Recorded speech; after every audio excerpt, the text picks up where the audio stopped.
Hey guys, welcome to Sippin' and Spillin' with Sid from 3 Mississippi. We went to church early today, so I'm filming Sippin' and Spillin' before church instead of after like I normally do, because Mike and Frankie are singing a special today, so they're getting there a little earlier to set up and practice. But y'all know I don't usually get political on the YouTube, and I'm still not going to get really political, but here's what I'm going to say about yesterday. Watching that unfold yesterday was heartbreaking. And I'll say this before I get into it. I don't care what side of the aisle you're on. One should never wish harm to anyone else. Whether you agree with their policies, whether you agree with them, whether you like them, it is never okay to wish harm onto someone else and onto someone else's family or onto people that associate themselves with a particular individual. That being said, there has been a lot of division in our country over the last decade, I would say, in weird ways, over things that have been misconstrued or clipped out and shown out of context or twisted in a way that makes up seem down and down seem up. Media used to be unbiased. It used to report facts and situations, and things were not editorialized the way they are now. That was considered bad journalism. That was considered, if you were an op-ed piece reporter, that was a very different category. Now it's so blended together, and there are so few real reporters that actually report on facts or truth or real circumstances. Things are now shown through the lens of what they wish to influence with, or what they wish to push, or what they feel about it, and not what actually happened, or what was actually said, or what was actually done. Those of us who just watch these sound bites that have been clipped out and shown, and don't watch the 30 seconds previous to the clip, the 30 seconds after the clip, or the actual entirety of a whole situation to be able to discern for ourselves. Those of you that do that are doing yourself a disservice, because they're showing you what they want you to see. They're not allowing you to make your own judgment, which you should. Even if it's different than mine, even if it's different from anybody else's. That's part of what makes this country great, is that we have the opportunity to be free thinkers, to express dissenting opinions in a respectful and hopefully a way that gets us a better understanding of each side or each point of view. But what it has broken down into is hateful and disgusting, and people that are just hating because they have wrong information, because they've allowed themselves to be essentially, I won't say brainwashed, but misguided in their attempts to find justice. Their misguided idea of justice, which basically translates to, if you don't agree with me, you're wrong and you should be hurt. That is not the ideas of our republic. That is not the ideals that this country's freedoms were founded on. And it's disgusting to me that some people have been so bamboozled and so separated from the fact that these people are people. The people that are in politics, the people that are supporting certain candidates, They are all people with families and loved ones and friends and colleagues. They are all God's children. And the fact that I am hearing some people make comments like, they had one job, how could they miss? Or, I wish, I can't even repeat some of the things that I've read and seen in the last, not even 24 hours since this has happened. It's disgusting. I have never seen people on the opposite end of the aisle wish anything against Joe Biden other than that he would step down, other than that he would be beaten politically and lose office, other than that they don't like him, they think he's a traitor, that they think he's a criminal, that they think he's got dementia, that he's a terrible leader, that he's been awful for our country. Those are all valid and, I would say, like, safe things to say, things to feel, things to think. The problem comes from the other side when you have leaders, political leaders on the other side of the aisle, making comments for years, really for years, if you go back and look, or you go back and remember what things have been said live, basically calling for violence against former President Trump and people that align with him. That's disgusting. This group of people that claim to want to love everybody and to be tolerant and to be, the voice of reason, I have seen them repeatedly be the most hateful, anger harboring, spiteful people, like the way that they say things. And I'm not saying that's truly what's in their heart. I'm not saying that they are bad people, that they are, not worthy of forgiveness, or that they're not, that they can't be reasoned with.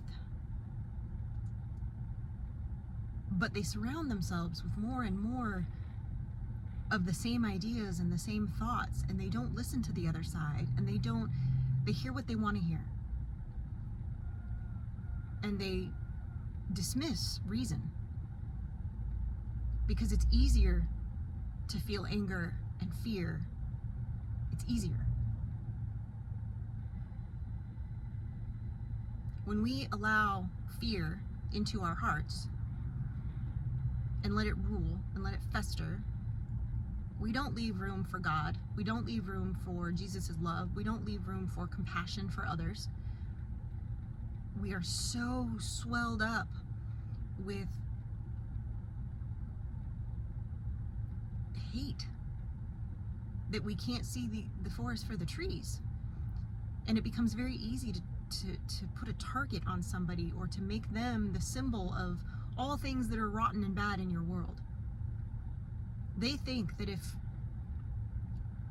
former President Trump were to be reelected, that our world as we know it would just shatter.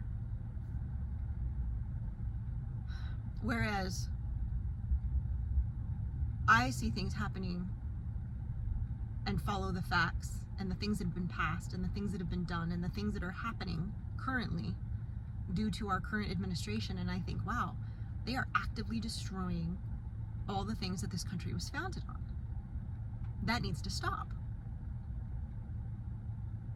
I'll vote against that when it's time.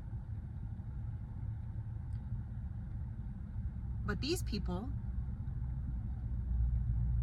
look at him as the symbol to be destroyed and taken down in a heartless, cruel, dehumanizing way. That makes me sad. That makes me sad. That people can be that desensitized and that cold and cruel from a group of people that claim they only want love and tolerance, when through their actions, it seems that they indeed want the exact opposite of that. And the upside downness of that is a little crazy making. It doesn't make sense to me. It's not logical. It's not rational. It's not facts.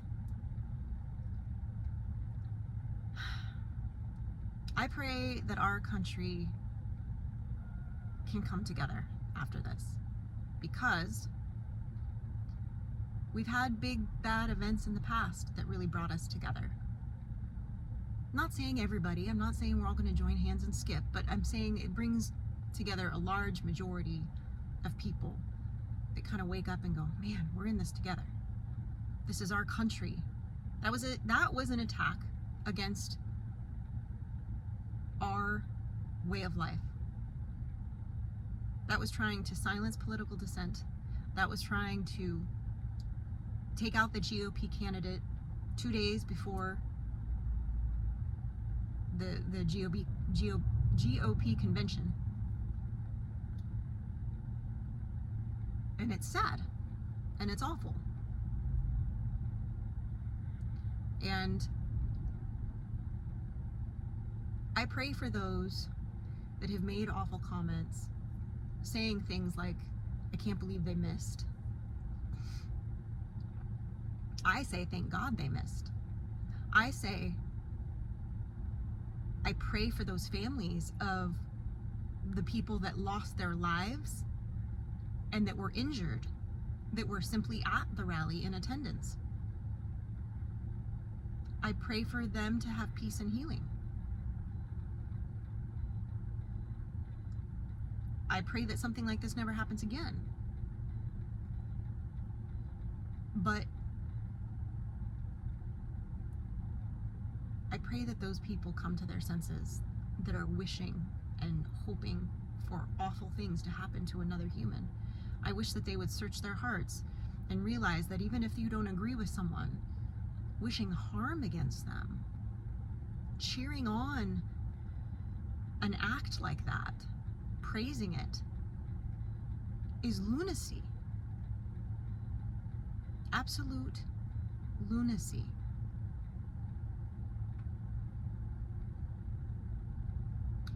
I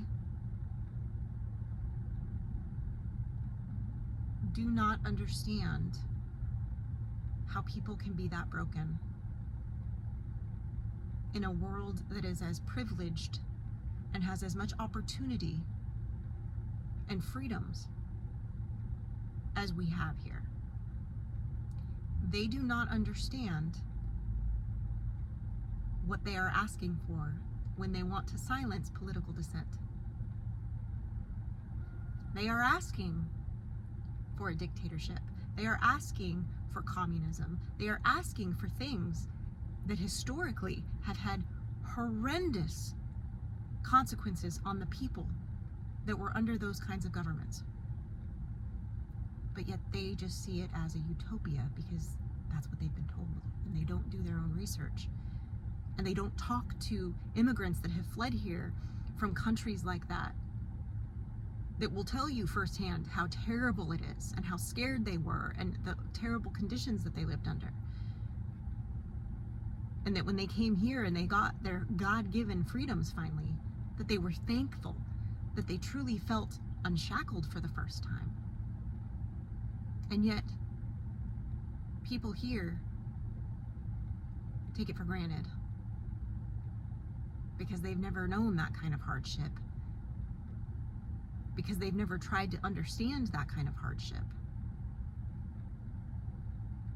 And they remain ignorant. And they spread that. So, I pray that our country heals. I pray that we remember we are a constitutional republic, that we rally behind our freedoms and each other, and that we learn to remember facts and not news bites that are laced with their emotional bias that are fed to us. I hope you all have a blessed day. And remember, safety's off.